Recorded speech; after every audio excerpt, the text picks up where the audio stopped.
வணக்கம். நீங்கள் இணைந்திருப்பது சிலோன் தமிழின் பிரதான செய்தி அறிக்கைகளுடன். உங்களுடன் செய்திகளுக்காக இணைந்திருக்கும் நான் கலிஸ்மா ஜெசிந்தர். விரிவான செய்திகளுக்கு செல்ல முன்பதாக தலைப்புச் செய்திகள்.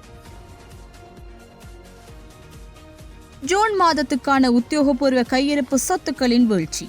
போலீஸ் சேவையில் 28,000 வெற்றிடங்கள். தீவிரமடையும் பிள்ளையானுக்கு எதிரான விசாரணைகள். இனிய பாரதியின் சாரதியும் கைது. மீண்டும் புதிய வரியை அறிமுகப்படுத்தும் அரசாங்கம். புகையிரதத்தில் மோதி 23 வயது இளைஞன் பலி. இனி தொடர்பென விரிவான செய்தி அறிக்கைகள். இலங்கை மத்திய வங்கியின் வாராந்திர பொருளாதார சுற்றன் அறிக்கைக்கு அமைய 2025 ஜூன் மாதத்திற்கான உத்தியோகபூர்வ கையிருப்பு சொத்துக்களின் பெறுமதி $680 மில்லியன் பதிவாகியுள்ளது. 2025 மே மாதத்தில் இந்த பெறுமதி $6,286 மில்லியன் பதிவாகியிருந்தது.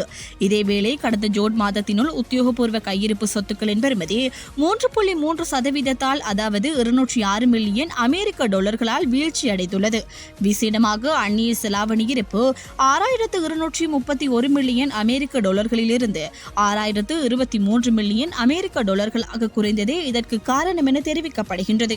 தற்போது போலீஸ் சேவையில் 28,000 வெற்றிடங்கள் உள்ளதாக போலீஸ் பாதுகாப்பு மற்றும் பாராளுமன்ற விவகார அமைச்சர் ஆனந்த் விஜயபால தெரிவித்துள்ளார். இன்று பாராளுமன்றத்தில் கேட்கப்பட்ட கேள்விகளுக்கு பதிலளித்த அமைச்சர் தற்போது போலீஸ் அதிகாரிகளின் பற்றாக்குறை இருப்பதாக தெரிவித்துள்ளார். அதன்படி போலீஸ் சேவையில் நிலவும் 5,000 வெற்றிடங்களுக்காக உடனடியாக ஆட்சேர்ப்பு செய்ய ஒப்புதல் அளிக்கப்பட்டுள்ளதாகவும் அதற்கான வர்த்தமானி அறிவித்தல் வெளியிடப்பட்டுள்ளதாகவும் அமைச்சர் தெரிவித்தார். தற்போது உப போலீஸ் பரிசோதகர் மற்றும் போலீஸ் கான்ஸ்டபிள் பதவிகளுக்கு விண்ணப்பங்கள் பெறப்பட்டு வருவதாகவும் 5,000 கீழ்நிலை போலீஸ் அதிகாரிகளுக்கு பதவி உயர்வு வழங்க எதிர்பார்ப்பதாகவும் அமைச்சர் தெரிவித்தார்.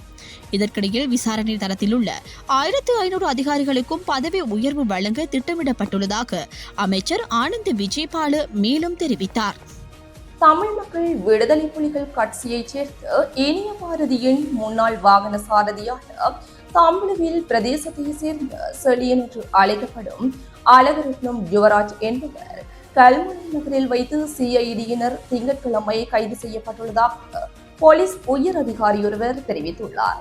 கிழக்கு மாகாணத்தில் நடந்த கொலைகள், கடத்தல்கள், காணாமல் போதல்கள், துப்பாக்கிகளை பயன்படுத்தல், சித்திரவதை கூடங்களை நடத்துதல், மிரட்டி பணம் பறித்தல் போன்ற சம்பவங்களுடன் தொடர்புடைய கிழக்கு மாகாண சபை முன்னாள் உறுப்பினரும் தமிழ் மக்கள் விடுதலை புலிகள் கட்சி அம்பாறை மாவட்ட பொறுப்பாளரும் முன்னாள் ஜனாதிபதி மஹிந்த ராஜபக்சவின் மாவட்ட ஒருங்கிணைப்பு அதிகாரியாக பணியாற்றிய இனிய பாரதி என்று அழைக்கப்படும் கே. புஷ்பகுமார் அவரது சகா தவசீலன் ஆகியோரை ஞாயிற்றுக்கிழமை சிஐடியினரால் கைது செய்யப்பட்டனர்.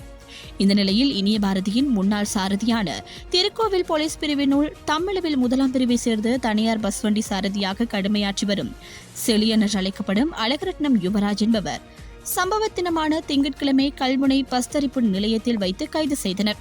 பொத்துவிலிருந்து மட்டக்களப்பு நோக்கி போக்குவரத்து சேவையில் ஈடுபட்டு வரும் தனியார் பஸ் வண்டியை செலுத்தி சென்ற நிலையில் கல்முனை பஸ் தரிப்பு நிலையத்தில் காத்திருந்த சிஐடியினர் கல்முனை நகர் பஸ் தரிப்பு நிலையத்திற்கு பஸ் வண்டி வந்த நிலையில் அவரை கைது செய்தனர். இதில் கைது செய்யப்பட்டவரை திருக்கோவில் போலீஸ் நிலையத்தில் தடுத்து வைக்கப்பட்டுள்ளதாகவும் அவர் தொடர்பான விசாரணைகள் முன்னெடுக்கப்பட்டு வருவதாக அவர் தெரிவித்தார். இலங்கையில் 2027ஆம் ஆண்டு முதல் சொத்து வரியை அறிமுகப்படுத்த அரசாங்கம் திட்டமிட்டுள்ளதாக சர்வதேச நாணய நிதியம் தெரிவித்துள்ளது. அதற்கமைய குறித்த வரிமுறை 2027ஆம் ஆண்டின் முதல் காலாண்டில் அறிமுகப்படுத்தப்படும் என தெரிவிக்கப்படுகின்றது. சர்வதேச நாணய நிதியம் இலங்கை குறித்து அதன் சமீபத்திய அறிக்கையில் இந்த விடயத்தை சுட்டிக்காட்டியுள்ளது. புதிய சொத்து வரியை செயல்படுத்த தேவையான ஆரம்ப நடவடிக்கைகள் ஏற்கனவே ஆரம்பிக்கப்பட்டுள்ளன. மேலும் தரவு சேகரிப்பில் சிறிது தாமதம் இருந்தாலும் செயல்முறை செப்டம்பர் மாதத்திற்குள் நிறைவடையும் என்று சர்வதேச நாணய நிதியம் தனது அறிக்கையில் சுட்டிக்காட்டியுள்ளது. அதற்கமைய சொத்து மதிப்புகளை மதிப்பிடுவதற்கும் வரிகளை கணக்கிடுவதற்கும் ஒரு டிஜிட்டல் தரவுத்தளம் உருவாக்கப்பட உள்ளது. மேலும் 2026ஆம் ஆண்டு இறுதிக்குள் அனைத்து தொடர்புடைய தரவுகளும் தயாரிக்கப்பட்டு இறுதி செய்யப்பட வேண்டும் என அறிக்கையில் குறிப்பிடப்பட்டுள்ளது. 2027ஆம் ஆண்டில் இந்த புதிய வரியை செயல்படுத்துவதற்கு சொத்து வரி முறைகள் குறித்த ஒரே நேரத்தில் விவாதங்கள் அவசியம் என்று சர்வதேச நாணய நிதியம் சுட்டிக்காட்டியுள்ளது.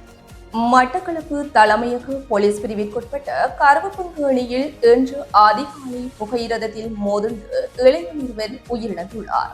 இன்று அதிகாலை 1:30 மணிக்கு மட்டக்களப்பிலிருந்து கொழும்பு நோக்கி சென்ற புகையிரதத்தில் மோதுண்டு கருவப்பங்கேணி அரோஸ் வீதியைச் சேர்ந்த நிஷாந்தன் என்னும் 23 வயதுடைய இளைஞனை இவ்வாறு உயிரிழந்துள்ளார்.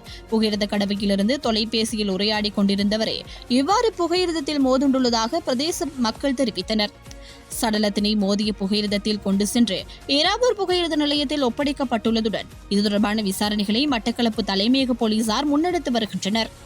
இத்துடன் செலோன் தமிழின் பிரதான செய்திகள் நிறைவடைகின்றன. மேலும் செய்திகளை அறிந்து கொள்ள www.ceylontamil.com என்ற இணையதளத்துடன் இணைந்திருங்கள். நன்றி.